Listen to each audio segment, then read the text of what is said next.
মানুষ যখন হাসতে হাসতে হঠাৎ চুপ হয়ে যায়, তখন কেউ ভাবে না তার ভেতরে কিছু ভেঙে পড়ছে। যে চুপচাপ থাকে সে হয়তো কেবল নিজের শেষ লড়াইটাই লড়ছে নীরবে। আমরা আত্মহত্যা দেখি, কিন্তু তার আগের হাজারটা না বলা যন্ত্রণা দেখি না।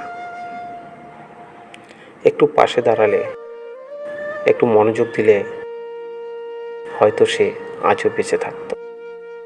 সবাই ভালো অধ্যায়গুলো শুনতে, কিন্তু কেউ শুনতে চায় না একটা মন ভাঙার অধ্যায়। একটা মানুষ কখনো হঠাৎ করে চলে যায় না, তাকে আস্তে আস্তে ঠেলে দেয়া হয় শেষ প্রান্তে, যেখানে সে আর কাউকে দোষ দিতে চায় না, শুধু নিজেকে মুক্তি দিতে চায় নীরবে।